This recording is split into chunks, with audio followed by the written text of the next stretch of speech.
Hey everyone! Tonight we're stepping into something ancient, brutal, and strangely familiar. A world of chamber pots, crowded tenements, and endless toil. This isn't the Rome you've seen in glossy movies or marble museums.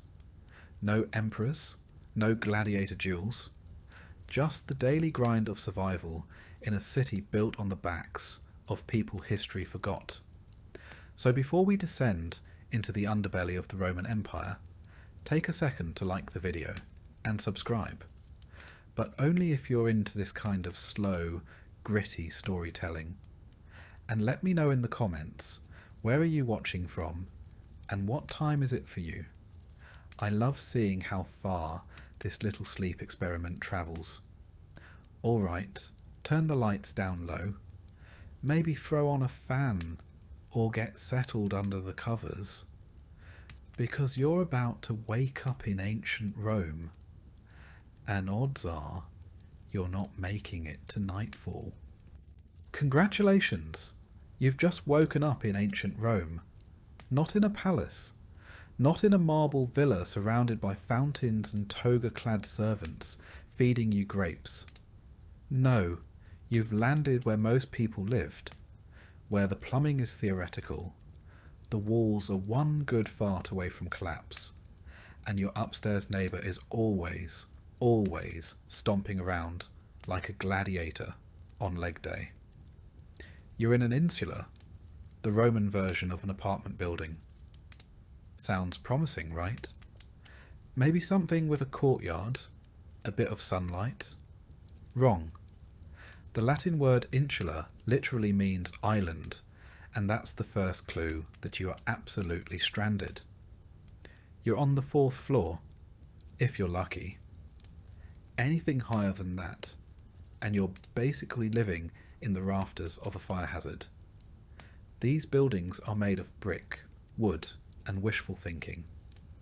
They sway in the wind, lean against each other like drunk friends, and have an average structural integrity of a stale loaf of bread. And speaking of bread, don't even think about making toast. Open flames are banned because one bad cooking accident and the whole block goes up like a Saturnalia bonfire. Your room is about the size of a modern walk-in closet. There's a cot, term used generously, made of rope and straw, and a threadbare blanket that smells like every person who's ever used it before you. The walls are damp, stained, and close enough together that if you lie on your side, you can touch both without moving. You have no windows. Light filters in from a crack under the door, and from a hole someone accidentally punched through the roof with a broom handle 3 tenants ago. There's no privacy. You share this space with 2 other people, one of whom is coughing with such dramatic flair that you briefly wonder if you're living in a poorly written tragedy. Spoiler. It's not drama. It's probably tuberculosis. Outside, the morning begins not with birdsong, but with the rumble of wooden carts and the melodious yelling of vendors hawking olives, fish, and something that may have been bread in a former life. A donkey brays like it's dying, children cry like they're dying, and someone's already arguing over taxes 2 floors below. You stretch. Bad idea. Your back cracks like a papyrus scroll in a drought, and you immediately regret trying to act like someone whose spine hasn't been curled into a question mark by years of hard labour and a diet that consists mostly of beans and regret. You're about 27 years old, which makes you one of the older folks in the neighbourhood. Most people die before 40, usually from some combination of injury, infection, or inhaling too much whatever it is that leaks from the latrine pit every summer. You shuffle out of bed, barefoot. Of course you're barefoot. Shoes cost money, and if you had money, you wouldn't be living here. The floor is cold and sticky. Is it wine? Is it urine? Is it olive oil? It's probably all three. You step around your neighbour's sleeping form and try not to kick the communal chamber pot. It's full. It's always full. Time to relieve yourself? Great, you've got options. Option 1, the aforementioned chamber pot, which will soon be dumped. Drum roll, please. Right out the window. There's a whole system to it. You're supposed to shout cave before you launch the contents onto the street below, which means watch out in Latin. But let's be honest, nobody does. The streets reek of urine, feces, spoiled food, and dead dreams. The gutters are open, the waste flows freely, and if you're lucky, the rain hasn't washed it all back toward your front door.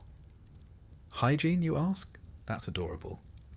There are no showers, no soap, no toothpaste. You might wash your face in the public fountain if you're feeling fancy, and don't mind sharing your morning splash with 14 other people and a stray dog licking a wound. You scrape your teeth with a stick. Maybe rub some ash on them if you're feeling bougie. Breath?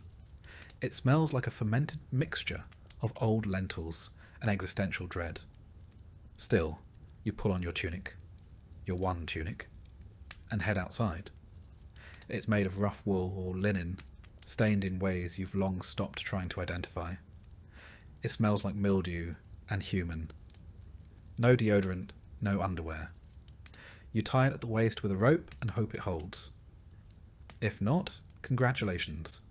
You've just invented public indecency. Not that anyone cares. Modesty in Rome is mostly reserved for statues and upper-class poetry. Stepping outside is like entering a war zone of the senses. The street is already packed. Vendors scream, beggars shout, oxen defecate mid-step. Flies swarm in thick clouds over the fish stalls. Somewhere nearby, a rooster is being murdered, or possibly just expressing itself. Someone's cooking something that smells like disappointment. Your neighbour's child runs past, barefoot and covered in something that might be jam, might be blood, might be both. You make your way down the street toward the communal bakery, one of the few luxuries you share with the rest of your block. You hand over your government-issued grain ration, a lump of barley flour wrapped in cloth. The baker takes it, adds it to the others, and hours later you'll get back a small, hard, blackened loaf. It's barely edible, mostly ash from the public oven's coals. But hey, it's warm and it's yours. Assuming no one steals it first. Breakfast? Sure, let's pretend. If you're lucky, you get a bit of pulse, a thick gruel made from boiled grains. It's what most poor Romans eat every day. Grain, water, maybe some chickpeas, maybe not. If you're having a good day, there's a drizzle of olive oil on top. If you're having a bad day, the drizzle is rat urine and you don't know it yet. Meat? Only for the rich? Milk? Spoils too fast. Cheese? Maybe. Eggs? Only if you steal them from a chicken that lives under your stairs. Most protein comes from beans, lentils and dreams. If you want fruit, it better be in season and unspoiled. Otherwise, you're just gnawing on the husk of an overripe fig and pretending it's a plum. You might stop by the latrina, a public latrine, to take care of business. If you enjoy the company of 12 other people doing the exact same thing, the bench has a series of holes, no dividers, and a shared sponge on a stick dipped in vinegar. That's the Roman version of toilet paper. You rinse it, wipe, and repeat. And you wonder why nobody makes eye contact in these places. After all this, it's barely mid-morning. You haven't even started work yet. But before you leave for your day job, which, spoiler, is physically and emotionally crushing, you pause for a moment and look around. The street is alive. smelly, chaotic, dangerous, but alive. Kids scream and chase each other. A street performer juggles knives with questionable skill. A merchant shouts about the healing power of fermented fish sauce. And the city breathes, chokes, and burps in one never-ending symphony of humanity. Your landlord. Never seen him. Repairs? Don't hold your breath. If your building collapses, it's not considered a tragedy. It's considered a Tuesday. Fires are common. So are floods. So is sudden, unexplained death. You're a cog in a system that views you as replaceable. You're not a citizen. You're a warm body in a census scroll. Your value is measured in how quietly you suffer. And you will suffer. Because this is ancient Rome. Not the Rome of marble forums and golden laurels. Not the Rome of historians and Hollywood. This is the Rome of slums and soot, of crowded insulae and chamber pots, of grit and groaning humanity. You're not Cicero. You're not Caesar. You're not even close. You're a peasant on the 4th floor, praying the 3rd doesn't catch fire again, and it's only the beginning of your day. Congratulations. You've survived your first Roman night without being robbed, choked by smoke, or crushed by your neighbour's drunken body rolling onto your sleeping mat. Not bad. But the gods are generous today, and you've earned the privilege of waking up to the sweet, piercing sound of yelling. It's not an alarm clock. It's never an alarm clock. It's your neighbour yelling at his wife, or the vendor below your window screaming about fish, or the chamber pot hitting the cobblestones after someone above you dumped last night's wine and body fluids out the window. Morning in ancient Rome begins not with birdsong, but with complaints, sewage, and regret. Your eyes crack open to a ceiling so low you could punch it sitting up.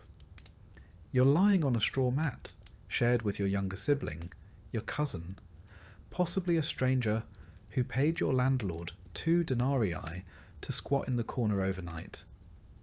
The air smells like feet, garlic, and mildew. You wonder briefly if you died and woke up in Hades, but no, you're still alive. Unfortunately. Your home, generously called an insula, is a Roman apartment building made of wood, dreams, and flammable lies. You're on the 3rd floor, which is slightly less deadly than the 5th. Higher up means cheaper rent and a better chance of dying when the whole building inevitably collapses.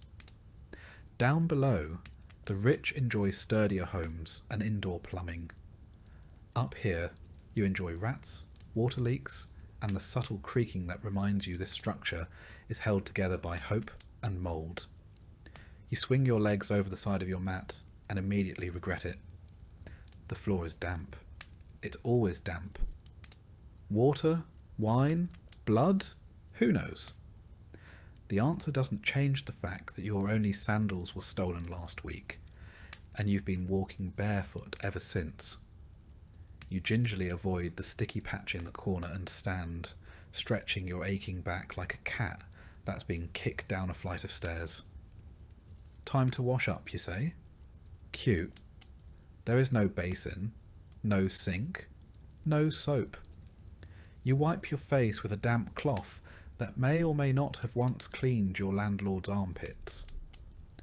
Your version of a morning skincare routine involves rubbing oil on your skin and then scraping it off with a curved blade called a strigil, which sounds elegant until you realise it's just ancient Roman exfoliation by pain. You're basically buttering yourself like toast and then peeling it off. If you're lucky enough to live near a bathhouse and have a few coins left, maybe you can get cleaner later. But right now, hygiene is a luxury. You settle for smearing your face with whatever water you find in a communal jar and call it refreshed. Now comes breakfast. Brace yourself. The Roman equivalent of a power breakfast is nothing. The morning meal is called ientaculum, which is Latin for don't get your hopes up. It usually consists of yesterday's bread, hard as marble, and lovingly stored in a mouse-infested clay pot overnight.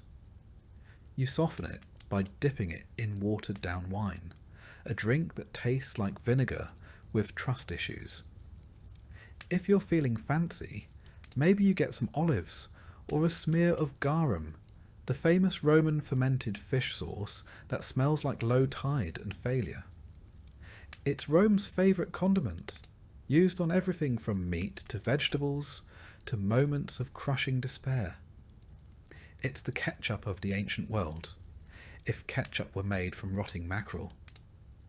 There's no coffee, no eggs, no fruit smoothie with collagen powder. Your breakfast has one job: prevent immediate death. It succeeds, barely. You chew in silence while your neighbours scream about something, probably taxes or bread rations. Or maybe it's that guy on the second floor who keeps sacrificing pigeons in the hallway. You don't ask. The rule of thumb in Roman tenement life is this: the less you know, the longer you live. Once you've gnawed your way through a slice of disappointment and sipped your wine-flavoured sadness, it's time to dress for the day. Don't get excited. You have two garments: a tunic made from rough wool and a threadbare cloak that's more whole than fabric. The tunic itches, the cloak stinks, and both have been repaired so many times they're basically held together with prayers and the dreams of better fabric. Underwear? Hilarious. You tie a belt around your waist to keep everything vaguely attached and hope no one notices your left shoulder is always exposed because the fabric keeps sliding off. The rich wear togas. You don't. Togas are for citizens, people with status. You? You're a pleb. A non-citizen if you're an immigrant. A nobody, if we're being honest. If you wear a toga, you're either delusional or planning to be arrested for impersonating someone with dignity. As you step outside, you're hit with the full sensory assault that is a Roman street. The noise is immediate. Vendors hawking their wares. Street musicians playing instruments no one asked for. Philosophers debating loudly. And someone somewhere is always screaming about cucumbers. It's chaos. Organised, smelly chaos. The streets themselves? Paved with stones and slick with everything. Animal waste, human waste. Mystery slop that no one wants to identify. Rome has sewers, yes, but they serve the rich neighbourhoods. Your street is self-cleaning, by which we mean rain occasionally washes the filth into someone else's neighbourhood. It's a system. You walk carefully, avoiding puddles and people. A cart barrels past you, pulled by donkeys and driven by a man who seems genuinely angry that pedestrians exist. There are no sidewalks, there are no traffic laws. There is only instinct, prayer, and the faint hope that the gods are paying attention. You pass temples where people line up to offer sacrifices. Flowers, coins, small animals, or the occasional desperate plea. You don't have anything to give, so you nod awkwardly at Jupiter's statue and keep moving. He probably wasn't listening anyway. If you're headed to work, and most likely you are, congratulations. That means you didn't starve to death yesterday. Work in ancient Rome is not fulfilling. It is not purpose-driven. It is survival in a tunic. You might be a labourer, hauling bricks or mixing mortar for one of the Emperor's new vanity projects. Or maybe you're a porter, carrying goods up and down stairs in a building with no structural integrity. You might be a street cleaner, a fish seller, a potter, or worse, a public latrine attendant, paid in pity and bronze coins to sweep filth off marble and pretend your soul isn't slowly escaping through your nostrils. The hours are long, the pay is miserable, and your boss might beat you for fun. If you're a slave, you don't even get paid. You just work. And if you complain, you're whipped. If you collapse, you're replaced. If you die, well, someone else gets your blanket. Midday approaches, and the sun is brutal. Rome's climate is hot, sticky, and utterly unbothered by your suffering. There's no air conditioning, no shade unless you cling to a building's shadow like a sweaty ghost. Your tunic sticks to your skin. Your sandals, if you have them, slap against the stones with every exhausted step. And if you don't, your feet are slowly becoming part of the pavement. Lunch? It's called prandium, and if you're lucky, it's more bread. Maybe a bit of cheese. Maybe dried fruit or a boiled egg if your employer had a good gambling night. You eat sitting on a step, watching richer Romans being carried around in litters like mobile royalty. You chew, and you try not to think about how you're probably consuming sand and rodent hair. As the day wears on, the smells intensify. The streets reek of sweat, garbage, and garum. You pass a bakery and inhale deeply, the scent of fresh bread temporarily tricking your brain into thinking life is worth it. Then you remember bread is taxed, and your landlord raised rent again, and your water jar cracked last night, and your cousin is still sick with whatever plague is currently fashionable. You keep walking, you keep surviving, because in ancient Rome, that's the entire point. And finally, after hours of backbreaking labour, social humiliation, and a mild sunstroke, you make your way home. You ascend the stairs of your insula carefully, because the staircase is made of splintered wood and shame. One misstep, and you're joining the spirits of the fifth-floor tenants who fell last week.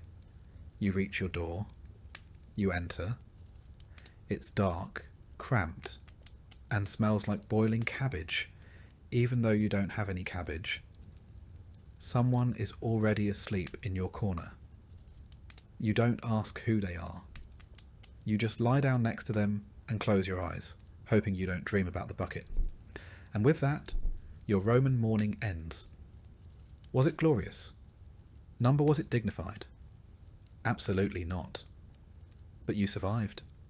And in ancient Rome, that counts for something. Tomorrow you get to do it all again. You've survived your first Roman night in the insula. Barely. Sleep came in waves, interrupted by creaking floorboards above, shouting neighbours, the distant rumble of wagons, and an itching sensation on your leg that you'd rather not investigate. You're hungry now. Not the kind of hunger that inspires a brunch outing or a carefully measured protein shake. This is more primal, heavier. Your body wants fuel. But this is ancient Rome, and you're poor.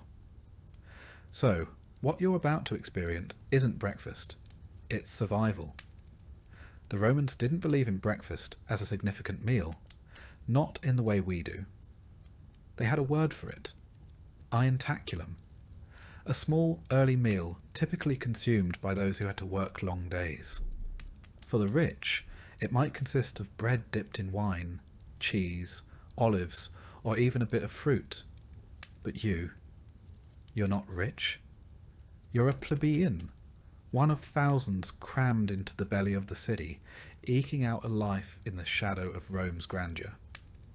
For someone of your station, ientaculum is more of a formality than a feast. Maybe a crust of coarse bread, dry and unevenly baked.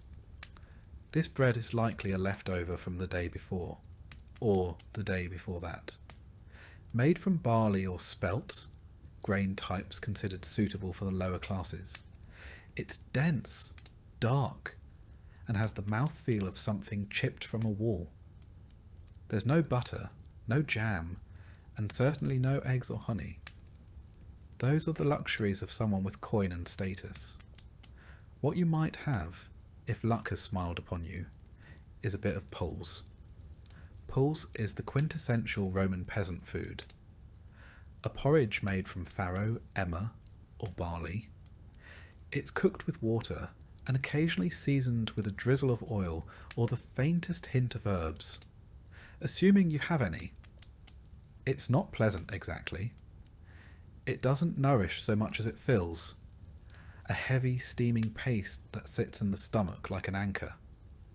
On worse days, it might be prepared with river water or stored rainwater, slightly green and earthy. You eat it quickly. Slowly just gives your brain time to realise it tastes like boiled dampness. And yet, this is your fuel. Pulse, maybe a bit of bread, and water. If you're lucky, you've managed to secure some posca, a common drink among the poor and the military.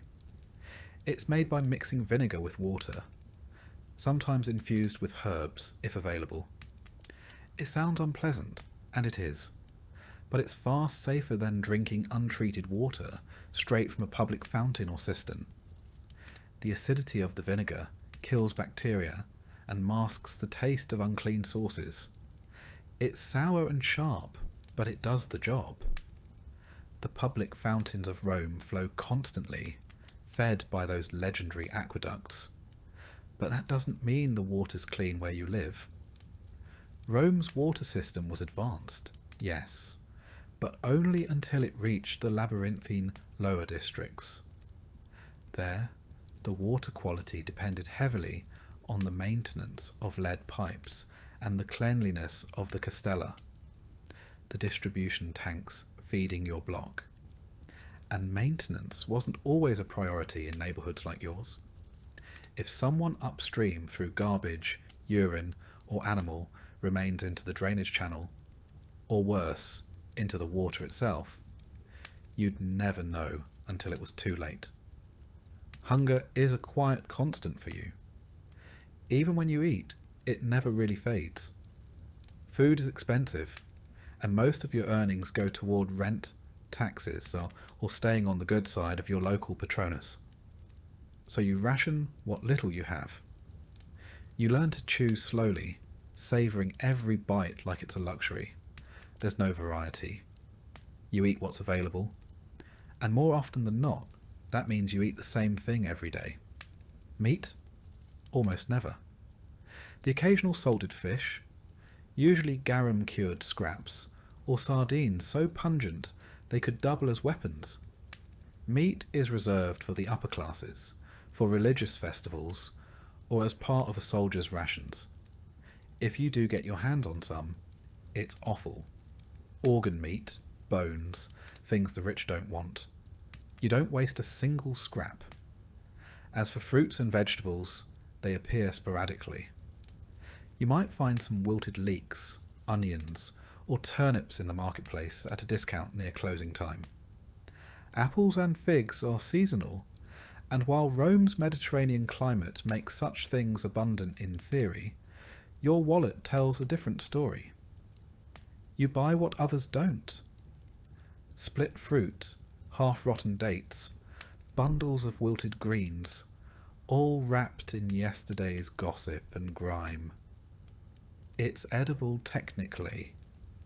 You hope? And if you're truly desperate, there's the street food. Rome had an active street food culture, particularly for the poor who didn't have kitchens in their insular apartments.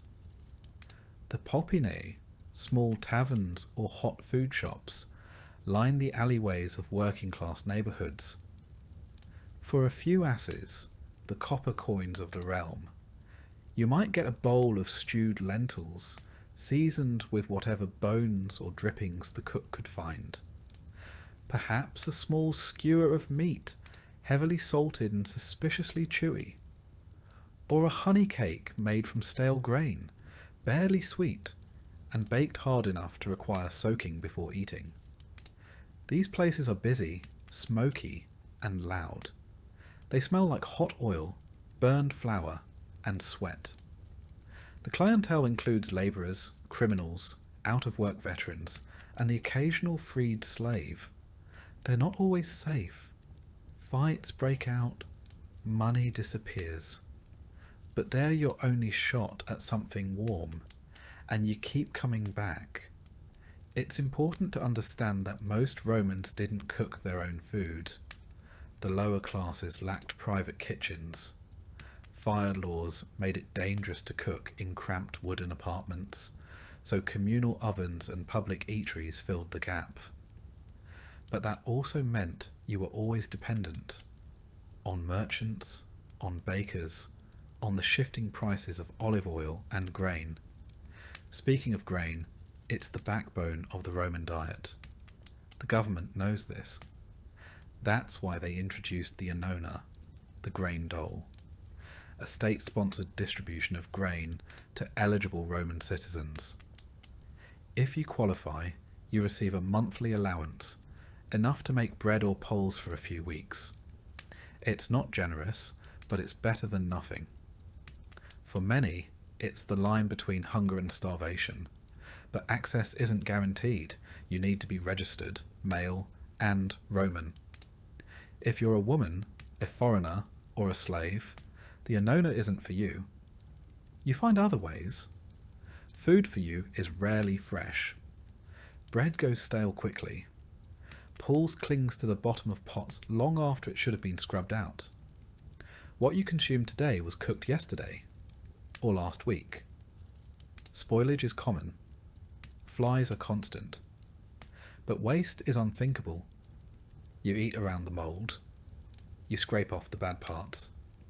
You chew slowly, savouring what little flavour remains. And yet, despite all of this, the city never starves, not completely. Rome's granaries are full. Its imports steady. Ships from Egypt, Sicily, and North Africa sail in daily, their bellies full of grain, oil, and wine. The empire feeds its capital like a mother feeds a hungry child. You just don't always get your share. If you're a slave or a freedman in service, your meals depend on your master's whim. You might get stew, bread, or leftovers from the main table. Or you might go hungry until someone remembers you exist. If you're a day labourer, your meal breaks are dictated by your work. Dig ditches, haul stones, build baths, and maybe, at mid-morning, you get 10 minutes to gnaw a piece of dried fig, or drink from a shared cup. And let's not forget feast days. Not because you're invited to the banquet, but because it's the one time the rich throw scraps to the streets. Religious festivals sometimes include public offerings, distributions of food or coin, perhaps a roasted pig, or a platter of bread and fish for the masses. It's not kindness, it's politics. But you take what you can get. By mid-morning, your hunger has faded into something else. A dull pressure. A reminder. You've eaten just enough to continue. You tie the cloth belt around your tunic a little tighter and get moving. You've got work ahead of you. Rome doesn't wait. And tomorrow, you'll eat again. Or you won't. But either way, you'll wake up in the same insula, with the same cracked bowl, and the same stale loaf waiting on a wooden shelf. Because in ancient Rome, food is never far away, but neither is hunger. The sun has fully risen now, and the Roman day is underway. For you, a plebeian, or perhaps a slave, that doesn't mean a slow stretch and a relaxing breakfast. It means the work begins, and it begins early. Rome is not a place of idleness for the lower classes. The empire may be vast, but the streets of the city feel like a funnel, where the sweat of thousands filters upward to benefit the few. Let's start with the plebeians. Not the poorest of the poor, but far from comfort. Most plebeians in the city work trades, manual labourers, builders, bakers, water carriers, cobblers, street sellers. If you're skilled, maybe you're a stone cutter, or you've secured a spot in one of the Roman guilds, the collegia. But for most, you're expendable muscle. Hired for the day, paid by the hour, if you're lucky. You don't have a fixed schedule. You have a need. A relentless, gnawing one. You work because not working means not eating. You wake before dawn, grab what counts for breakfast, maybe a crust of bread or a spoonful of barley mush, and head out to find work. The forum is one place you might go, not to debate philosophy, but to stand around and hope someone needs a labourer. You're competing with hundreds of others. Some are stronger, some have tools. You don't. You're hired maybe to carry bricks across a construction site. Rome is always being built. Roads, aqueducts, arches, homes for the rich. It is said Augustus found Rome a city of brick and left it a city of marble. You'll be the one dragging that marble, sweating and silent. The work is brutal. There are no labour laws, no unions, no breaks, no helmets, no complaints. If you fall off a scaffold, you're not given aid. You're given a nod and a shove to the side so the next man can take your place. You don't ask questions. You don't slow down. The overseer watches with a stick in hand, and he doesn't carry it for decoration. If you're not lucky enough to find a builder's job, maybe you end up in the tanneries. The smell hits you long before you reach the vats. Animal skins, soaked in urine and dung to soften them, fermenting in the sun. You'll spend your day knee-deep in a mixture that would make a modern sewage worker gag. Gloves don't exist. You stir with your bare hands. The stench clings to you long after you leave. And worse, it becomes normal. Still, you persist. Because if you don't earn a few copper coins today, you won't be eating tomorrow. Your rent on that insular apartment, your crumbling, rat-ridden fire trap, is due every few days. Miss a payment and you're out. No notice, no mercy. The landlord has 5 men waiting to take your place. But perhaps you're not a plebeian. Perhaps you're a slave. Life, somehow, is harder still. Because now you don't even get the satisfaction of wages. Your body is labour, and your labour belongs to someone else. You might be a household slave, owned by a moderately wealthy Roman citizen. If so, your work starts before sunrise. You're fetching water, cleaning floors, preparing meals you'll never taste. Maybe you're young and educated, assigned to tutor the children, or read aloud to your master. It sounds better. It isn't. One mistake and you're beaten. If the master's wife is displeased, you're sold.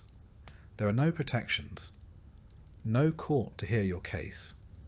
You are property, like the stove or the sandals. Or you're a field slave outside the city, toiling in the vast latifundia, those enormous agricultural estates that feed Rome's grain-hungry stomach. Here, there are no roofs, no days off.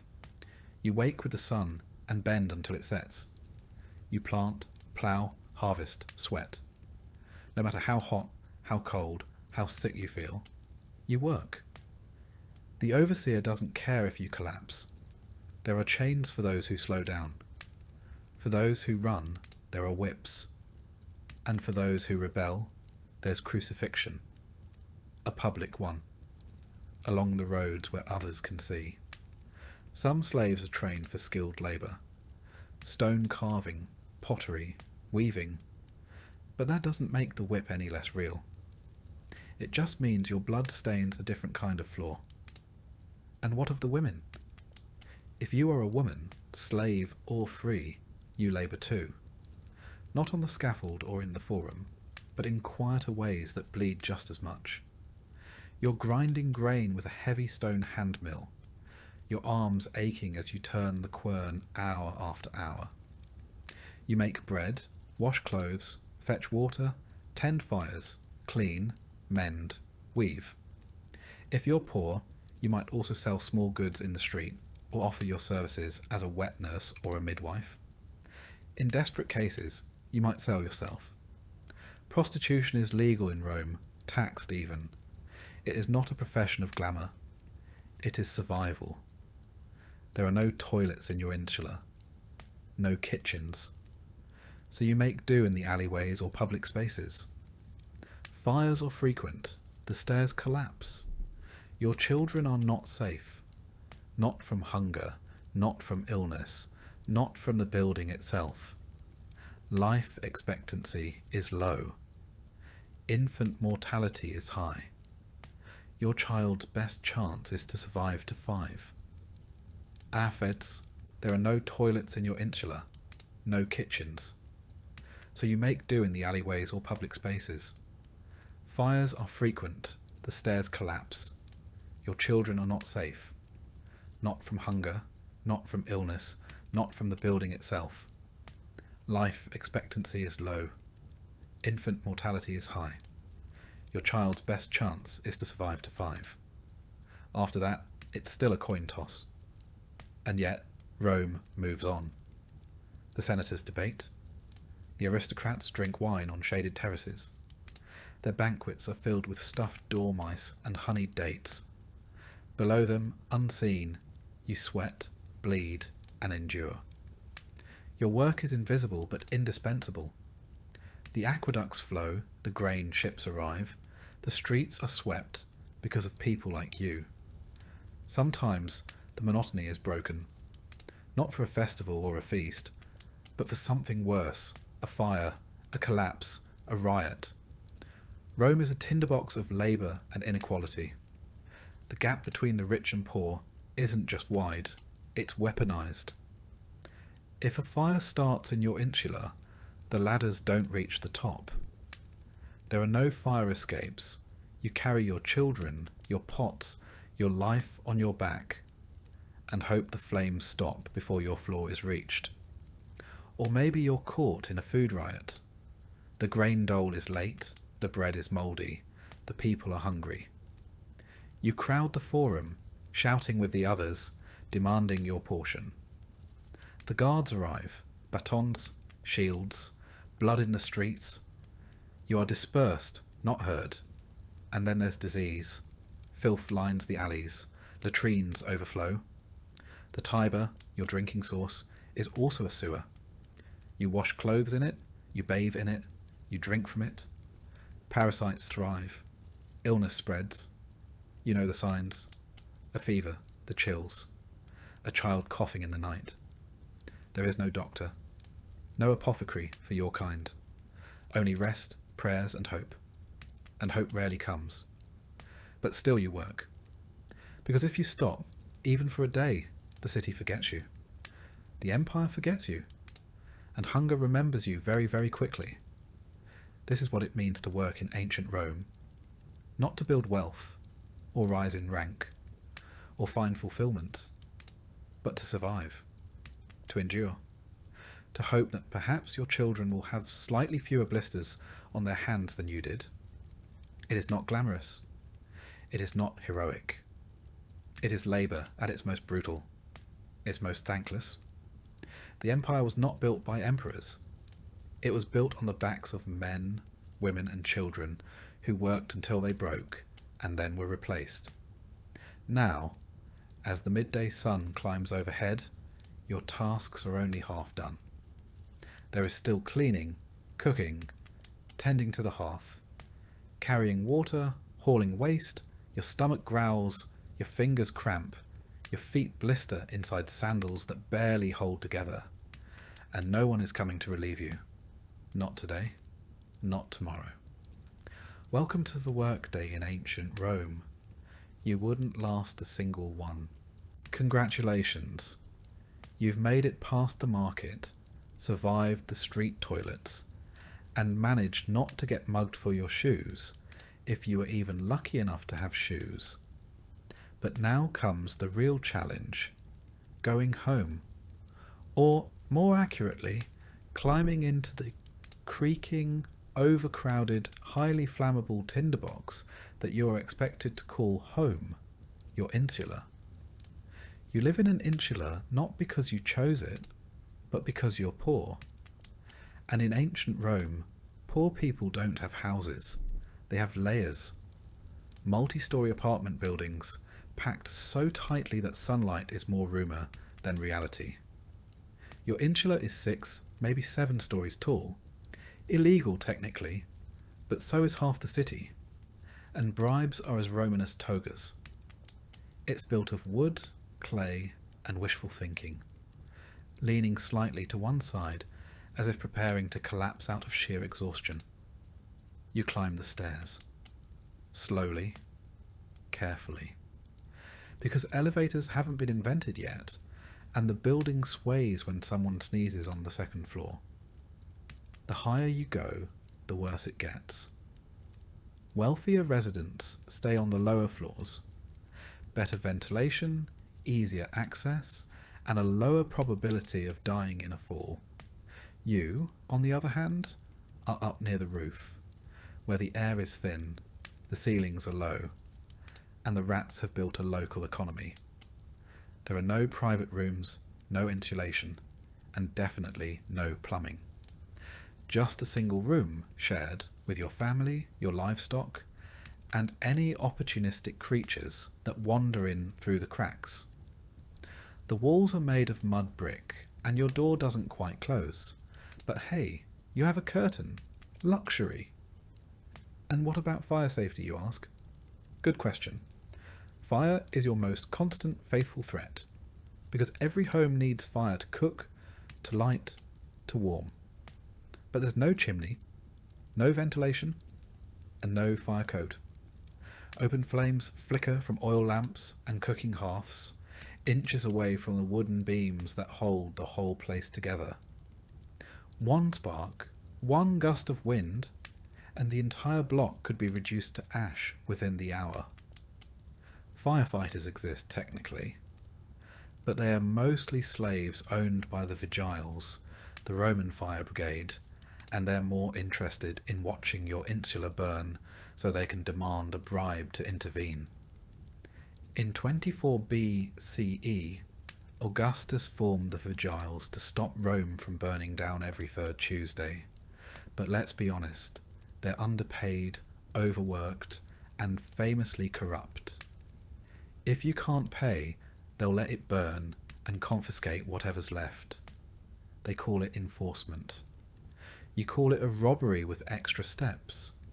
So you live in constant fear of smoke.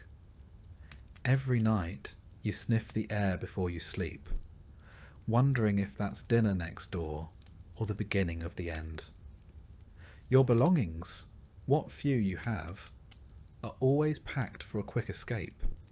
A blanket, a bowl, maybe a small idol of Lares or Penates. The household gods, who at this point you're hoping accept bribes too. And then there's the noise.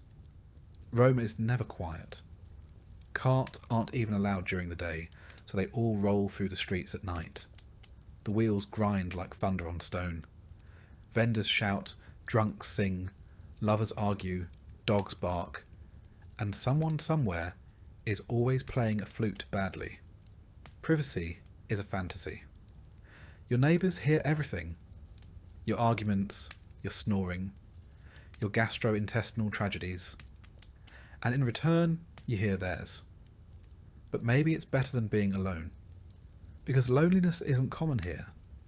Your insula is crowded beyond reason. Dozens of families crammed into units smaller than a modern bathroom. Children crying, adults arguing, and old folks muttering prayers in dark corners. Sometimes people rent just a corner of a room, sleeping upright against the wall like human coat racks.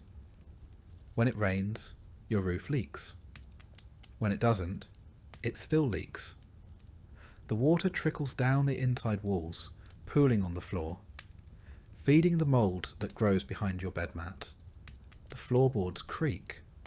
The walls shift in the wind. You develop the uncanny skill of waking up seconds before the stairs collapse beneath a neighbour. It's not a matter of if the building will fall. It's a matter of when. And if that wasn't enough, pests. Rome's rodent population rivals its human one. Mice and rats scamper through your pantry, if you have one, and leave behind little gifts. Flies buzz thick around your food. Mosquitoes breed in the drainage ruts. And then there are the bed bugs. You scratch yourself raw in your sleep and dream of itching. But despite all this, you survive. You learn to maneuver the collapsing staircases like a seasoned acrobat. You hang wet laundry on lines that sway over the alley, hoping it dries before thieves pluck it. You carry water up and waste down, always careful not to slip in someone else's garbage, or your own. Still, the insula is not your sanctuary. It is a holding pen, a temporary space between disasters. Fires, floods, famine, and violence have all passed through this building like regular guests. And yet, it stands. Just barely. There are moments, strange and fleeting, where you feel pride. A neighbour offers you stale bread. A child tugs your sleeve to show you a dead bird. The woman across the hall sings while stirring her pot of lentils. You smile, even if just for a second, because you all live in the same cage, facing the same storms. Rome is massive, over 1 million people, and the rich live in marble palaces with mosaic floors and private baths. But you know their lives only by rumour. For you, the insula is everything. Your bed, your shelter, your prison, and if the building collapses tomorrow, and it might, no one will mourn it. The rubble will be cleared, and a new insula will rise in its place. Faster, cheaper, even more dangerous. The cycle continues, and you, if you're lucky, will rent a corner in that new box and begin again. Because in ancient Rome, the poor don't rest. They adapt. They huddle together in the dark, dodging embers and curses, hoping that the next collapse doesn't start with them. And if the flames come anyway, well, you'll grab your blanket, say a quick prayer to the Laerzo, and run like hell. You're parched. You've spent the morning toiling in the heat, surrounded by dust, noise, and the aggressive scent of humanity in full ferment. You want water. Cold, clean, life-giving water. So you do what any Roman would do. You head for the nearest public fountain. Because in ancient Rome, you don't just turn a faucet and get crisp hydration. You rely on a sprawling, complex, and dangerously vulnerable infrastructure of aqueducts, cisterns, and communal outlets. And if any part of that system fails, so do you. Rome's aqueducts were a marvel of engineering. By the 1st century CE, the city was serviced by 11 massive aqueducts, some stretching over 50 miles from distant mountain springs. These channels brought in an estimated 200 million gallons of water per day, enough to supply baths, fountains, latrines, and private homes. But here's the catch. Only the rich had indoor plumbing. For the rest of the population, meaning you line up at one of the many public fountains scattered through the city's neighbourhoods, clay jug in hand, hoping there's still pressure in the system. Now, the good news is the water, when it gets there, is pretty clean. It's sourced from springs, and the aqueducts are designed with constant downward slopes to keep it flowing. The bad news is, clean is relative. If you live near the terminus of the system, you're getting backwash.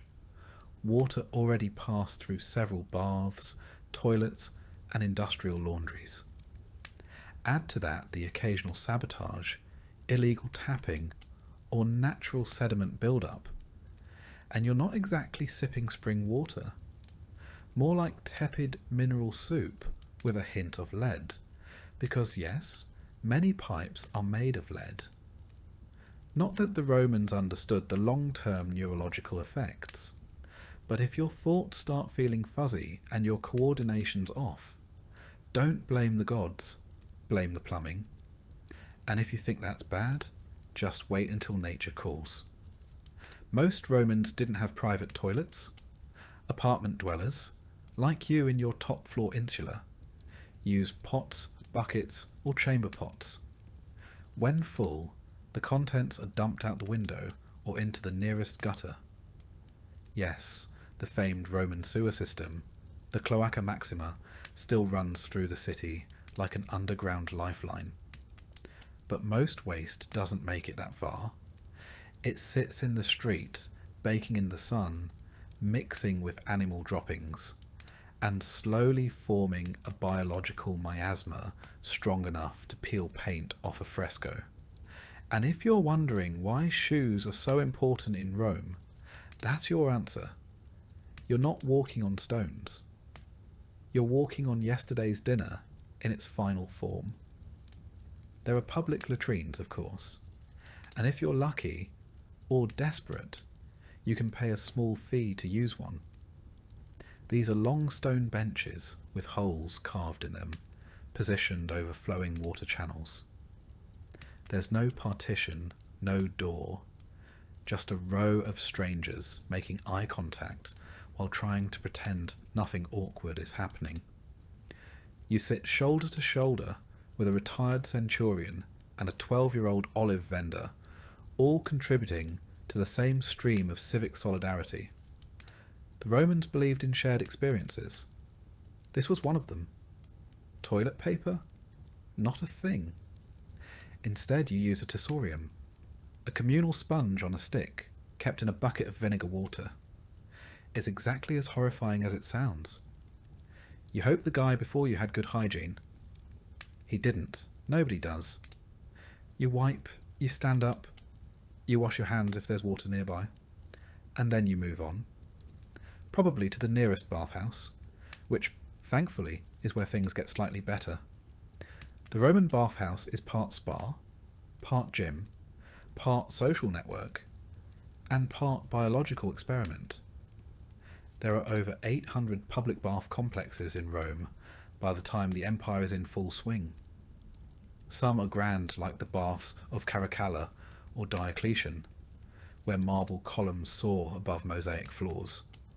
Others are modest neighbourhood baths tucked between bakeries and brothels, but all follow roughly the same formula. A changing room, apoditerium, a warm room, tepidarium, a hot room, caldarium, and a cold plunge, frigidarium.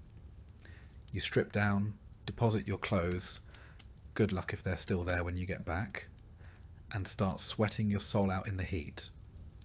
The caldarium is stifling. Heated by hypocaust, underfloor heating fueled by roaring fires. It's a room designed to make you wish for death, or at least a breeze. You rub your skin with olive oil, not soap, because that's what Romans used to clean. Then you scrape it off with a curved metal tool called a strigil, removing dirt, oil, and several layers of dignity. There are slaves to assist you if you're rich. If not, you do it yourself while trying to avoid eye contact with the senator next to you. Bathhouses are where deals are struck, gossip is traded, and diseases are casually spread. The water isn't drained between users. It's a warm, microbial soup of humanity, stirred hourly by the movement of hundreds of unwashed bodies. Skin infections, eye diseases, intestinal worms, everything is on the menu. And yet, this is one of the cleanest places in Rome. Outside the baths, personal hygiene is a gamble. You might wash your face daily and your feet often, but full-body bathing is more of a social event than a daily necessity. Perfumes and oils cover up most smells. Lice and fleas are common, but tolerated. The concept of germ theory is centuries away, and nobody's counting bacteria when they're more worried about curses and crop failures. And remember that beautiful aqueduct system? It doesn't just supply water, it powers everything from grain mills to fountains to the flushing mechanisms in some elite toilets. But it's fragile. Earthquakes, floods, or simple disrepair can shut down entire sections of the city. When the aqueducts break, Rome doesn't just lose drinking water. It loses its public baths, its sewers, its fountains. Civilization, as the Romans know it, starts to unravel. Riots have broken out over water shortages. The emperor himself maintains a staff of aquarii, water engineers, just to keep the system running. And if they fail, you suffer. Because in ancient Rome, access to clean water isn't a luxury. It's your last line of defense against cholera, typhoid, and a dozen other slow, filthy deaths. By now your mouth is dry, your skin is itchy, and you're beginning to understand that clean is a relative concept. But here's the twisted part. By ancient standards, Rome is doing pretty well. The city is cleaner than most medieval capitals. It has public sanitation, latrines, baths, and even street cleaners. But it's also the biggest city in the ancient world, and that density breeds disease. Waterborne illness is rampant. Even minor stomach bugs can spiral into fatal dehydration. And if you're poor, which you are, you can't afford a private cistern or a servant to boil your water. You drink what's available, and you pray, not to be purified, but to be spared.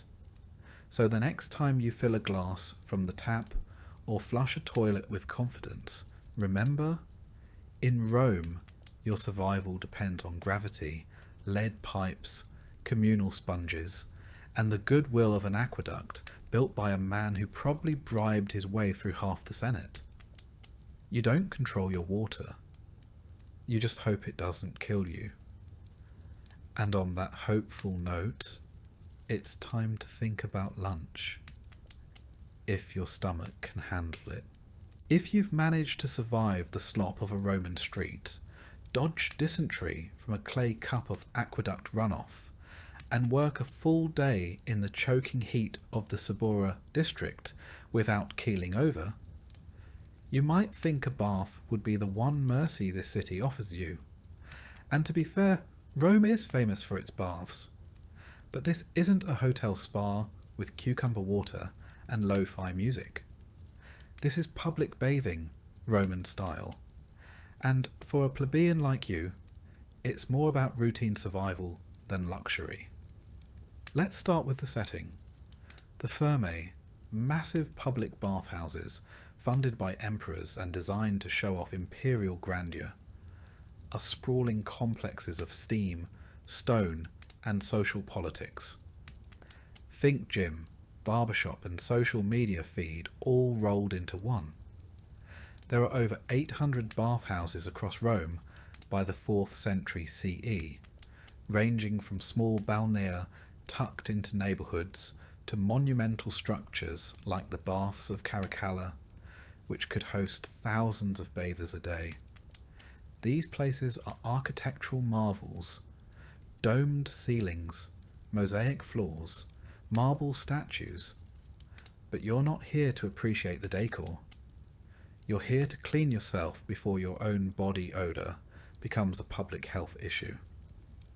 Entry usually costs a quadrans, the smallest denomination of Roman currency, meaning it's technically accessible to almost everyone, even the poorest citizens. But just because you can afford to enter doesn't mean you belong. The hierarchy follows you through the door.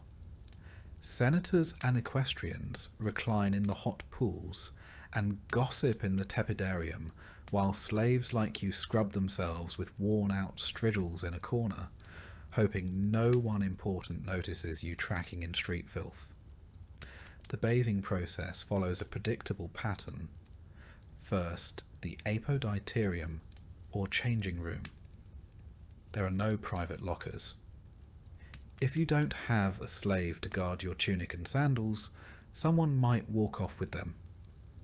Clothes are often stolen here, especially from the lower classes, and the clothes watchers, mostly enslaved boys, are often in on the thefts. Lose your clothing, and you might be walking home barefoot, wrapped in shame and public laughter. Next is the palaestra, the exercise yard. Yes, before bathing, Romans like to work up a sweat. You'll see men wrestling, lifting weights made of stone, or flinging javelins across the field. Some even box, Roman style, with metal-studded gloves called cestus. For the lower classes, this isn't just sport. It's a place to prove physical worth. But you're not here to make friends. You run a few laps, feign a squat or two, and head straight for the baths. Your muscles are too sore from hauling amphorae all morning. Inside the baths, you'll move from the cold frigidarium to the warm tepidarium, and finally to the blistering coldarium, where steam clings to the air and your skin. There's no soap. Instead, Romans coat themselves in olive oil, then scrape it off with a curved bronze tool called a strigil, taking dirt and sweat with it. If you're lucky, someone will help you. A friend, or more likely, another labourer just trying to speed things along. There's no privacy. You're naked among dozens of others, and the sounds of laughter, gossip, and grunts echo off the marble walls. This place is noisy, crowded, and hot. The air smells like a cocktail of oil, sweat, and mildew. Beneath the mosaic floors, fires rage in the Hippocos system, an ingenious heating network that uses raised floors and smoke tunnels to pump warmth into the caldarium. Slaves tend these fires all day, shoveling wood in suffocating rooms with no light and no fresh air. Some die from the heat, but their deaths make the marble hot to the touch, the cost of Roman cleanliness. The water is changed only occasionally, and filtration is a concept centuries away. You're bathing in a soup of skin cells, hair, oil, and whatever else floated off the last 100 bathers. People relieve themselves in corners. If someone bleeds during a rough shave, or gets a nosebleed from the heat, that's just another addition to the communal brew. But in a city where fresh water is a gamble, and soap is a luxury, this is the best you'll get. And this isn't just hygiene, it's civic ritual. Here, the bathhouse is where news spreads. Someone whispers that the emperor was spotted in disguise at the theatre. Another boasts about his recent winnings at the ludus. A freedman offers political bribes in the tepidarium, while a prostitute waits in the hallway outside, pretending to be a masseuse. For the poor, this is also a rare space where you're not fully excluded. Rich and poor alike sweat together. For a few minutes, you share the same steam as men who rule provinces.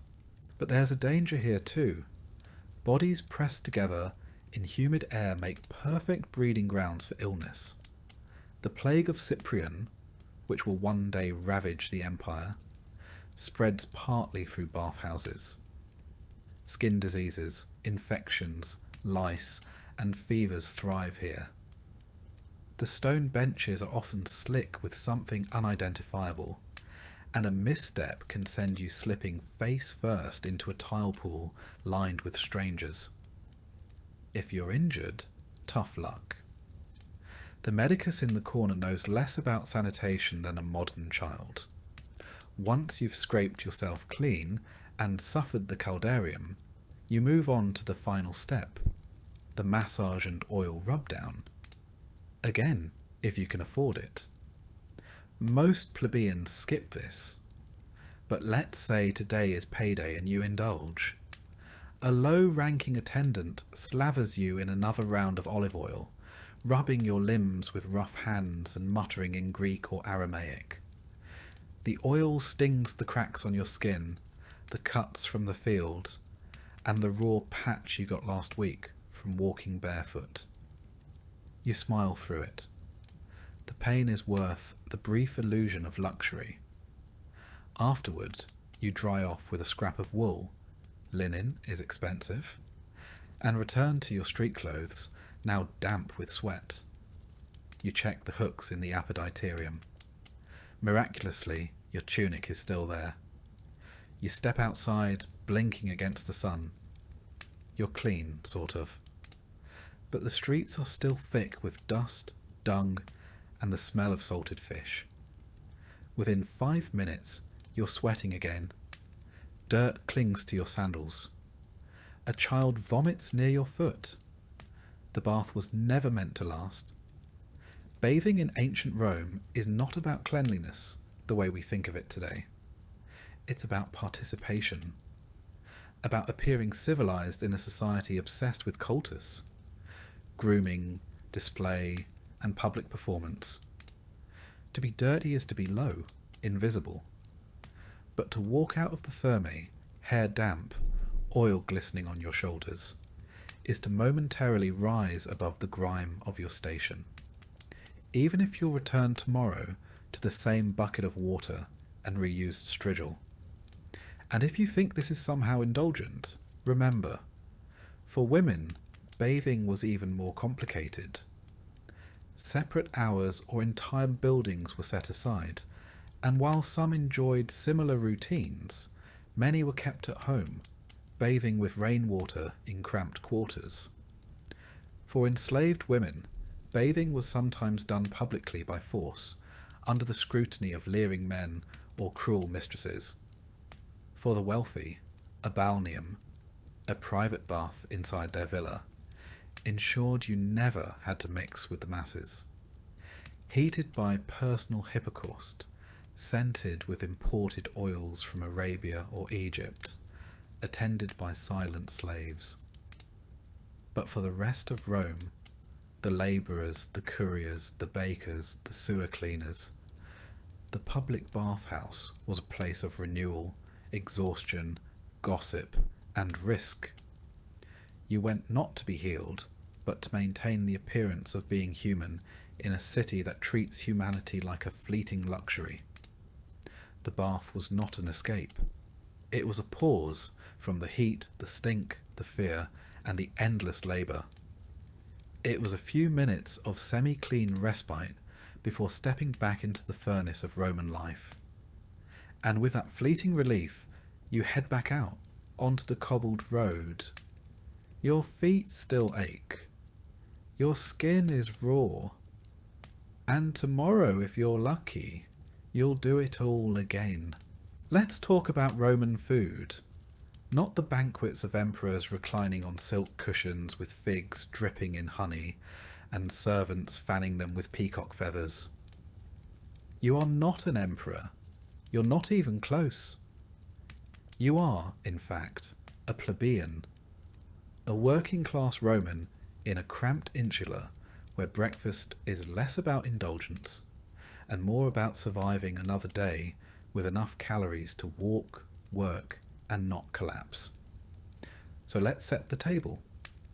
And by table, we mean whatever flat surface you can find that isn't covered in soot, bugs, or yesterday's crumbs. You eat with your hands because forks are still a few centuries from existing. Knives? Sure, if you have one. But even then, it's mostly for cutting bread or defending your lunch from rats. Your daily diet, and let's be generous calling it that, is centred on one thing: grain. Specifically, a kind of wheat called far, spelt, and a lot of it. You eat it boiled into poles, a porridge as bland as it sounds. Think of it as the ancient Roman version of oatmeal, only without sugar, milk, or any flavour at all. If you're lucky, it's salted. If you're really lucky, it has bits of onion or a drizzle of fish sauce, known as garum, to liven things up. That's right, fermented fish innards. It was the ketchup of the ancient world. It smelled like rot and seawater, and they poured it on everything.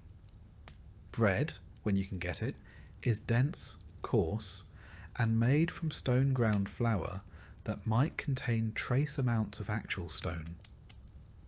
Dental care isn't exactly booming right now, so every bite is a gamble between hunger and chipping a tooth. But bread is sustenance, and if you're a labourer or dock worker, it's essential. Rome even instituted a grain dole, annona, to distribute grain to the poor. Without it, many urban citizens would simply starve. If you're on the list, you get your rations. If not, well, you'd better hope you have a skill, a patron, or a very forgiving neighbour. As for vegetables, they're seasonal, and mostly whatever grows nearby. Cabbage, lentils, chickpeas, leeks, the basics. None of it is particularly glamorous, but it keeps scurvy at bay. You might stew them into something vaguely edible if you have olive oil or herbs, but again, you're not dining in the villa of a senator. You're working with what you can afford from the forum stalls or grow in cracked pots on the rooftop. And don't expect variety. You eat the same things over and over, day after day, until famine comes, and then you don't eat at all. Meat? That's not for people like you. It's expensive. When it does enter your life, it's likely from religious festivals, public feasts, or offcuts scavenged from butchers.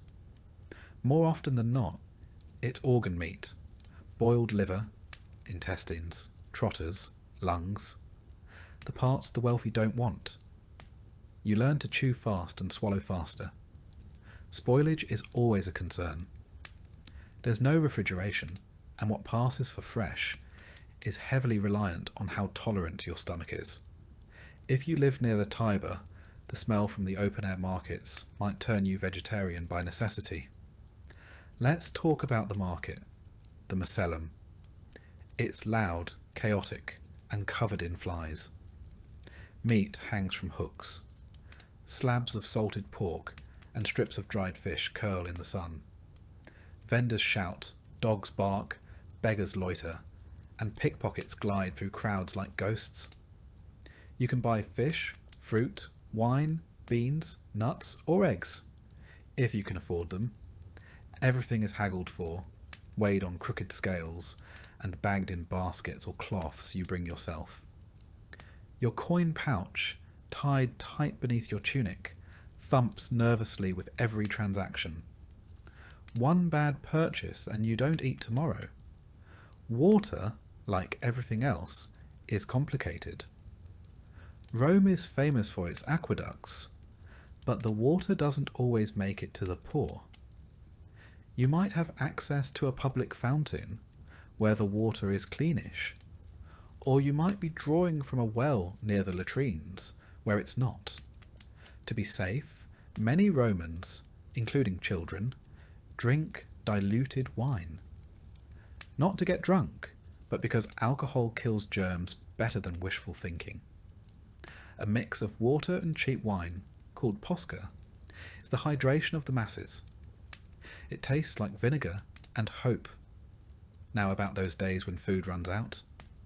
Famine is never far.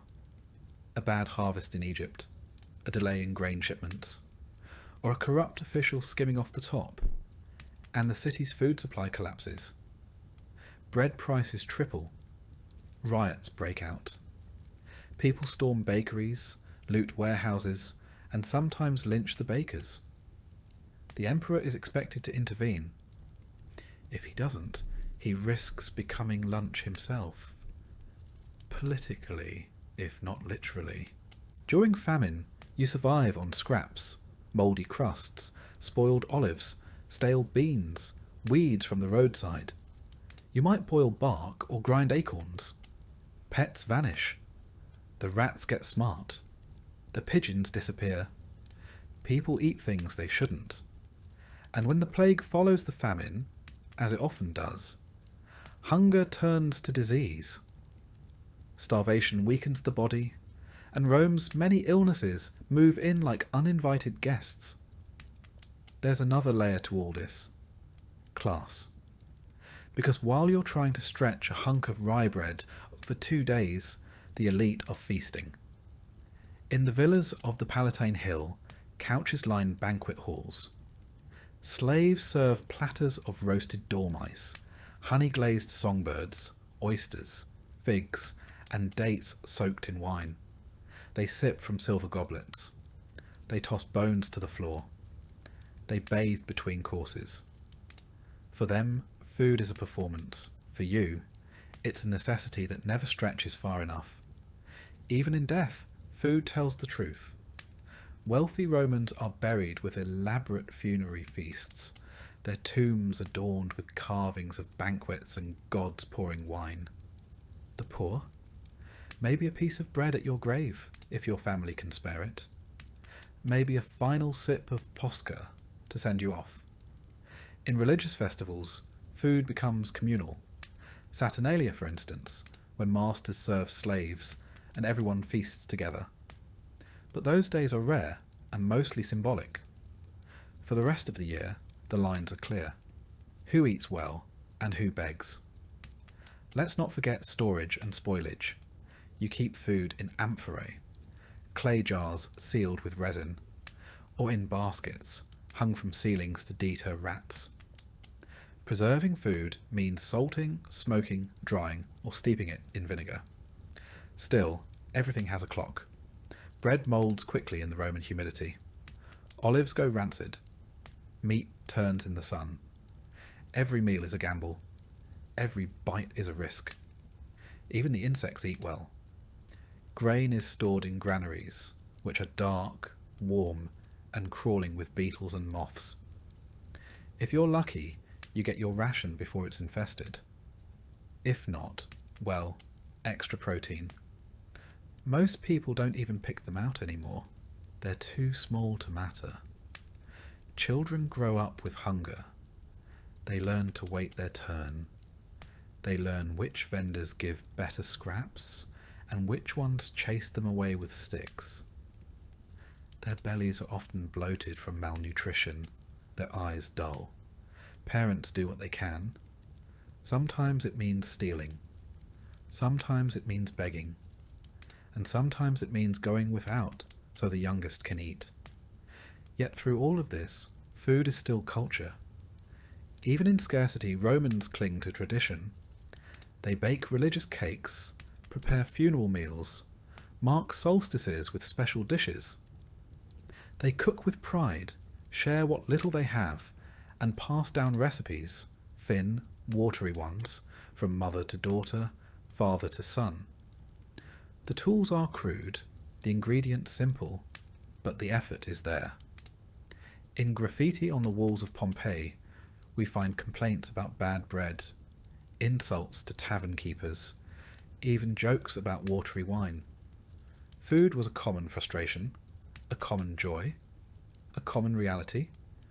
You might not eat well, but you ate Roman, and that meant something. So as you sit down with your cracked bowl of pulse, crust of tough bread, and cup of lukewarm posca, you're not just surviving. You're participating in the daily struggle that defined the lower classes of the empire. You eat what you can, when you can, and pray for the annona to arrive on time. Because if it doesn't, your next meal might not come at all. And now that you're fed, sort of, it's time to go earn the next one. Because in ancient Rome, hunger is patient, but it always comes back. Religion in ancient Rome isn't something you do once a week. It's not a quiet, personal affair whispered in pews or practiced behind closed doors. In Rome, religion is everywhere, all the time. It's baked into the bricks of the Forum, painted on the walls of your insula, and written into the very schedule of your day. You don't choose to participate. You live inside it, and it watches you like the state, because in many ways it is the state. You wake before dawn, and already the gods are in your thoughts. Before stepping outside, you mutter a quick offering to the household spirits, the lares and penates. These are the guardians of your hearth and pantry, the invisible figures that ensure your home doesn't fall apart. There's no food left to burn for them this morning, just a crumb of dried bread and a half-hearted gesture of thanks. But it's the thought that counts. Sort of. You know the stories. Neglect the household gods, and your family could suffer illness, injury, or general misfortune. It doesn't matter if you believe it. Enough bad luck strung together starts to feel like divine punishment, and soon you're scrubbing the floor and lighting incense to try to win back their favour. Outside, the street is already alive with sounds. Hawkers bark from market stalls, children dart between columns, and smoke rises in lazy curls from tiny shrines at the corners. These aren't just decorative. These are altars. Small, open-faced boxes are holding flickering lamps, burnt offerings, and the thick scent of sacrificed animal fat. You pass them on your way to work. Maybe bow slightly, maybe don't. Someone always notices. Piety is social currency in Rome. Fail to observe the right rites, and your neighbours won't just talk. They might accuse. The Roman pantheon is crowded. Jupiter rules the skies with thunder and ego. Juno watches over marriage, whether it's miserable or not. Mars is the god of war and masculinity, and Vesta keeps the sacred flame of Rome burning. A job so important that her priestesses, the Vestal virgins, are chosen as children and punished by death if they break their vows. That's the world you live in, one where virginity, fire, and political stability are all bound in a single thread, and where the divine is never more than a few footsteps away. Religion isn't optional, it's calendarized. Over 100 official festival days a year. Lupercalia, where half-naked men chase women through the streets in the name of fertility. Saturnalia, where slaves and masters switch roles for a day in a wild, upside-down mockery of freedom. And then there are the Consualia, Vinalia, Robigalia, and more. Festivals to crops, harvests, rain, sun, and even mildew. Yes, mildew. Because in Rome, every natural force has a name, a temple, and a priest. You, as a poor plebeian or freedman, can't afford expensive sacrifices. But the elite can, and they make sure you know it. Wealthy patrons slaughter bulls at the temples, their robes splashed with blood, incense thick in the air, while you stand at the back, clutching your small votive figurine, hoping the gods can hear your prayer from that far away. The ritual language is often Old Latin, barely understandable, even to those reciting it. But the spectacle, that's clear enough. Religion is theatre. It always has been. Do you take part when you can? Maybe your guild hosts a minor ceremony. Maybe you help lead a procession through the street for a local deity. These rituals are public and communal, but also strategic.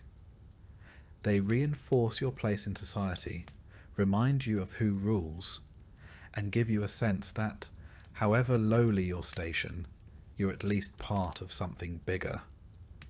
Of course, not everyone thinks alike. By the 1st century CE, the Roman world is already deeply diverse. foreign cults have seeped into the cracks of the empire. You might hear whispers of a mysterious Eastern goddess named Isis, whose followers wear white and chant in candlelit rooms. Or a strange sun god from Persia, Mithras, whose rites involve secret underground gatherings and symbolic meals of blood and bread. These religions are sometimes tolerated, sometimes outlawed, and always watched with suspicion. Romans value order above all. Anything that smells of disloyalty or secrecy is dangerous. That's why, when Christianity begins to spread, it doesn't just make the authorities nervous. It enrages them. A religion without sacrifices? A god without a face? A group that refuses to honour Jupiter or Caesar? That's not just impious, that's treasonous. But you, in this moment, probably don't think about Christianity. It's still a strange foreign sect on the fringes of Roman cities. You've heard of them, maybe, but your life is ruled by the gods of your ancestors, the expectations of your community, and the sheer momentum of tradition. Superstition is the second skin of daily life. You avoid walking under ladders, not because it's unsafe, but because it invites bad luck. A black dog seen at night? Omen of death? A sneeze? You immediately say salve, not out of politeness, but to protect the soul from escaping. You know the signs. A bird flies to the left. Bad news. Thunder after dusk. Don't travel. Dreams are interpreted, entrails are read, and omens are everywhere. Even the emperors consult augurs before battles or decisions. And it's not just the living you worry about. The dead don't stay quiet. Each year, during the Lemuria, you perform rites to keep the restless spirits, lemures, from haunting your home. You toss black beans over your shoulder at night while chanting ancient words, hoping it satisfies the shades. If you forget, well, don't be surprised if things go missing, or if the air turns sour in the dark.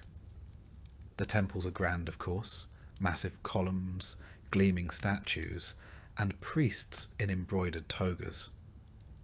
But your real religion happens in the alleyways, kitchens, and bedroom corners of the working poor. You leave coins at roadside shrines. You tie ribbons to trees.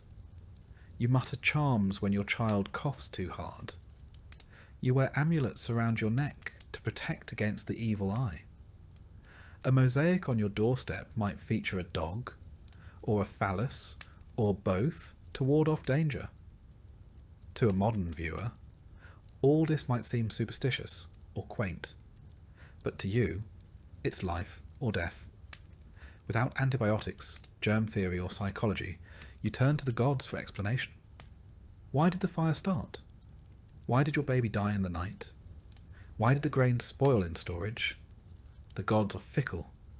You didn't do enough. You forgot an offering. You used the wrong words. Someone in your building insulted Mercury, and now everyone pays the price. And yet, despite all this, religion gives you meaning. A structure, a rhythm, a way to understand the chaos. When your child is born, you present it to the genius of the family.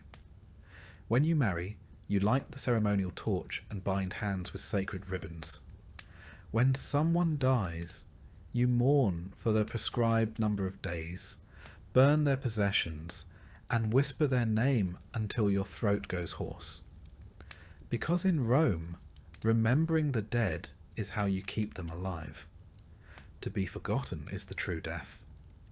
That's why inscriptions fill the walls of tombs and columbaria, names carved into stone so that someone, anyone, might remember them. And so you keep praying, offering, watching. Not because the gods are kind, but because they are powerful. Not because the rituals are easy, but because they're necessary. You live in a city where divine favour and political favour are nearly the same thing. Where neglecting a festival could be blamed for an earthquake, where sacrifice might avert plague, or not, but better to try than be accused of causing it. The day winds down. You pass another shrine, this one dedicated to Janus, the two-faced god of beginnings and endings. You stop. You bow. You whisper a few words you barely understand. Because the gods are everywhere in this city, and in ancient Rome, the last thing you want to do is be noticed by one of them. The sun is low on the horizon now, casting long shadows across the uneven cobbled streets of Rome. The smells of the city, sewage, olive oil, smoke, and sweat, cling heavier in the cool evening air. But you don't have time to notice. You're about to learn what it means to live in a world where justice isn't blind. It just chooses not to see people like you. As a plebeian, a freedman, or worse, a slave, you exist at the very bottom of the Roman legal ladder. The law is not an abstract idea. It's a tool of control written by the elite to protect property, preserve hierarchy, and make examples out of the lower classes. Forget equal rights. Justice in ancient Rome is transactional. If you lack wealth or connections, the law is less a shield and more a weapon pointed squarely at your neck. Let's say someone accuses you of theft. Maybe a fellow vendor claims you've shortchanged him at the market. Maybe a neighbour thinks you stole a loaf of bread, or someone's sandals went missing and your name was mentioned. That's all it takes. You're hauled in for questioning, and the burden of proof doesn't fall on your accuser. It's on you. And in many cases, if you're a slave, it doesn't matter whether you're guilty or not. The only question is how much pain it'll take to extract your confession. Torture is not only legal in ancient Rome, it's expected, especially if you're enslaved. The logic goes like this. A slave has no honour, so they can't be trusted to tell the truth without persuasion. That persuasion comes in the form of whips, branding irons, and racks. You can be interrogated simply for being in the vicinity of a crime. If your master is murdered, all the slaves in the household can be tortured and executed, regardless of guilt, just to make sure the true culprit is among the dead. Even as a citizen, your options aren't much better unless you're wealthy. Legal representation exists, but lawyers, called advocati, aren't paid in fees. They work for favours, social advancement, or because they're seeking political attention. And if your case is brought before a magistrate or in front of a public tribunal, you better hope your opponent isn't rich. Bribery is commonplace. Trials can be delayed indefinitely. And the judges are often members of the same elite class as the accusers. Connections matter more than evidence. Punishments are public, brutal, and designed to humiliate. Flogging, exile, and execution are on the table, but they scale with status. If a patrician commits a serious crime, they might be allowed to go into exile quietly, keeping their wealth and titles. If a plebeian does the same, it's chains, lashes, or worse. Execution methods vary. Beheading is considered relatively merciful, clean, quick, and reserved for Roman citizens. If you're not a citizen, crucifixion is far more likely. It's agonizing and public, reserved for slaves, rebels, and the lowest criminals. You'll be stripped, whipped, nailed to wood, and left to die in the open.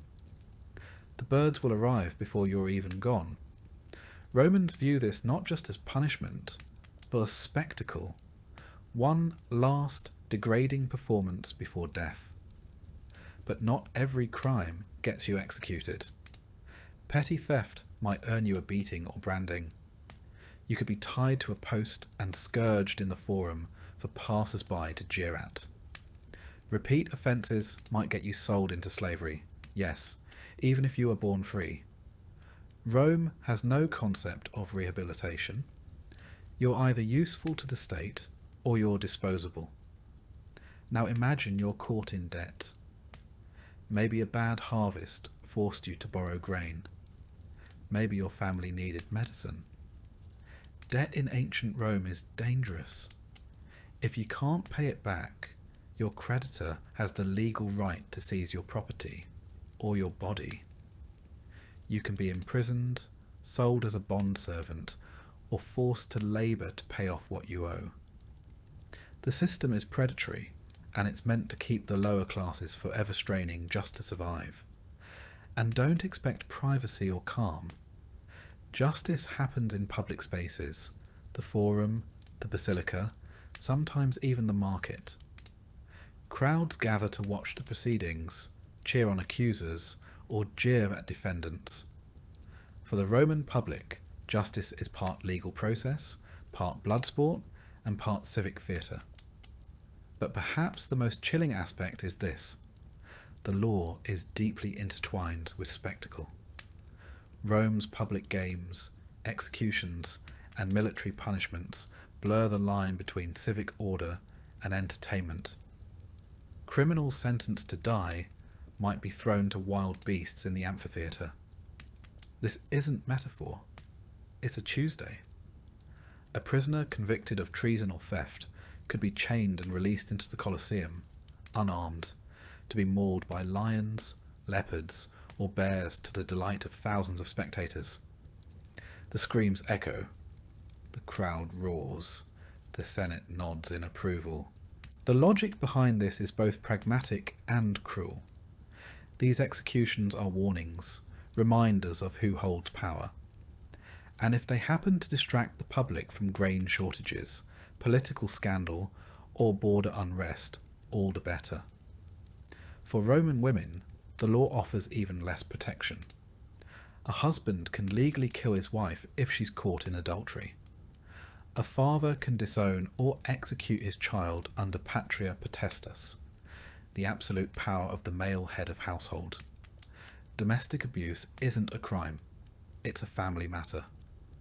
In theory, a woman can take legal action. In practice, she is silenced by layers of custom, intimidation, and institutional indifference. Religion is no safe haven either. If you're accused of impiety, failing to observe proper rites, speaking against the gods, or accidentally disrupting a sacred procession, you can be punished swiftly and without appeal. Rome doesn't separate church and state. To question religion is to threaten the republic itself. There are prisons, yes, but not as punishment. They are holding pens, temporary jails where the accused wait for trial, execution, or sentencing. They are dark, filthy, overcrowded, and filled with despair. Most don't leave alive. The Tullianum, Rome's most infamous prison, is a damp underground dungeon. Prisoners sent here are either destined for death or forgotten entirely. Even if you're innocent, your life can unravel fast. A single accusation can lead to financial ruin, social disgrace, or permanent injury. Witnesses can be bribed. Testimony can be coerced. And evidence, when it exists, is often little more than rumour wrapped in a toga. The irony is that Rome sees itself as the pinnacle of civilization. And in many ways it is. It has an advanced legal code, courts, appeals, and procedures written into stone. The 12 tables, published in the 5th century BCE, were hailed as a step toward justice for all citizens, and later reforms introduced by emperors like Augustus and Hadrian did try to standardize trials and offer protections. But those reforms don't reach everyone, especially not you. You're a peasant, a tradesman, a former slave, a woman without a dowry, a child without a father. In Rome, justice wears a toga, but it walks with a blade. So what do? You try to stay invisible. You keep your head down, avoid debt, avoid conflict, and pray your name never comes up in a whisper that matters. Because here, in the shadow of the Palatine Hill, justice isn't about what's fair. It's about who holds the power, and how willing they are to use it. Tomorrow you'll wake up and try again to survive the Roman day. But tonight, sleep lightly. Because in ancient Rome, justice may come at any time, and it rarely knocks twice. By now, you've endured sewage in your stew, slept under lice-infested wool, and laboured under a sun that cooks clay. You've chafed, bled, and aged 2 decades in a single day. But even in ancient Rome, all roads eventually lead to one place: death. And for you, a poor plebeian or slave with no name worth carving, your journey ends without honour, ceremony, or even certainty. Let's not sugarcoat it. Death came early, and it came often. For the Roman poor, life was less a candle gently extinguished, and more a torch that flared, sputtered, and was abruptly snuffed out by accident, infection, starvation, or violence. You didn't so much pass away as fall apart. Life expectancy in Rome hovered somewhere between 25 and 30 years. That number is skewed by the high infant mortality rate. Nearly 1 in 3 babies didn't survive their first year. But even if you made it past childhood, you lived hard and died young. A minor fever might spiral into sepsis. A broken bone could fester into gangrene. A minor cut in the wrong part of the slums might mean a slow rot with no cure. Penicillin? That's 18 centuries away. Let's say you don't die violently. Let's pretend you just waste away, as many did. In that case, your last days are spent in a cramped tenement apartment, reeking of chamber pots, your breath wheezing through cracked lips. No hospitals, no nurses. If you're lucky, a relative might hold your hand, but just as often, your body is found days later, stiff and still, the rats already curious. So what happens next? If you're a slave, you're property. Your body will be dumped without ceremony in a mass grave called a patrician, a pit filled with layers of anonymous corpses, decaying in the sun outside the city walls. No headstone, no urn, no prayer, just the quiet churn of decomposition. These pits were Roman efficiency at its most callous. Hundreds of corpses dumped, covered in lime to mask the stench, then forgotten. If you're a free, poor Roman, you might fare marginally better. Marginally. Your family, if they can afford it, might pay a burial club, a collegium funeraticium, to secure you a small funeral. These clubs were the closest thing to insurance for the working poor, pooling dues to provide the minimum, a proper cremation or burial, and a modest ceremony. You might even get a small plaque or terracotta urn if your family scraped enough coin together. But if they didn't, back to the pit you go. Now let's talk about what the Romans believed came next. The afterlife, according to traditional Roman religion, was a murky and uninviting place called the underworld. It was neither paradise nor punishment, just a continuation of existence, only dimmer. The souls of the dead, manes, wandered restlessly unless properly appeased with food, drink, and ritual. The poor couldn't afford grand rites, which meant many spirits were believed to linger as hungry, vengeful shades. The wealthy, of course, had tombs, mausoleums, engraved sarcophagi, and elaborate rituals. Some had their ashes stored in beautiful marble urns inscribed with poetry. Their names would be spoken for generations. You, on the other hand, may have never had a full name recorded at all. And the worst part? Death wasn't even safe from politics. If you were executed, your body might be denied burial altogether, especially if convicted of treason or sacrilege. Criminals were crucified, left to rot as a warning, their bones scattered by dogs. Others were condemned to damnatio memoriae, condemnation of memory, where their names were scratched off records, statues defaced, their identities erased from history. There's something uniquely cruel about dying twice, once in the body and once in the memory. Let's pause for a moment. You've lived this entire day as a nobody in ancient Rome. You've eaten spoiled lentils, relieved yourself in a broken pot, fought rats for a spot to sleep, and collapsed after hauling bricks or firewood or wet laundry in the relentless sun. And now, after all that, your death is quiet, unrecorded, and statistically expected. It would be easy to end the story here in silence, buried beneath a mound of others just like you. But history isn't only about endings.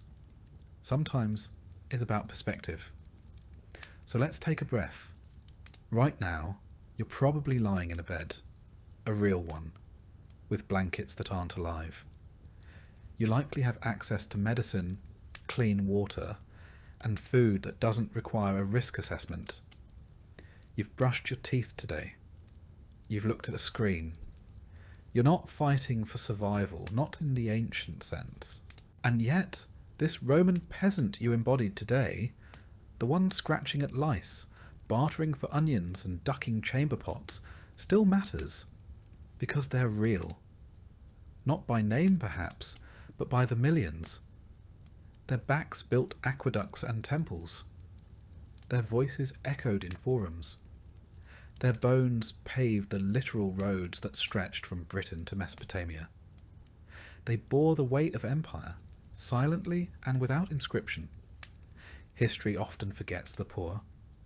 It remembers emperors, generals, poets, and philosophers. It gives us marble busts and bronze plaques. But underneath it all were men and women who never wrote a line of Latin, who never stood in a senate, and never saw their likeness chiselled in stone. And maybe that's the real reason this story was worth telling. Because for one night, one quiet moment before sleep, you lived their life.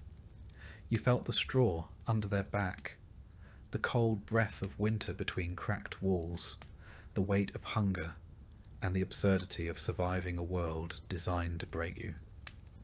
You didn't last a day, not really, but you came closer than most ever will. And when you wake up, maybe you'll carry something with you. Not guilt, not pity, just perspective. Perspective that clean water is not guaranteed, that hot food is not a given, that your bed, your toothbrush, your medicine, your toilet, they're not minor luxuries. They're miracles stacked one on top of the other, born from centuries of struggle, from broken backs and forgotten lives. So, as the screen fades to black, and the last words whisper into your ear, take a moment, thank a peasant. They're the reason you're not one.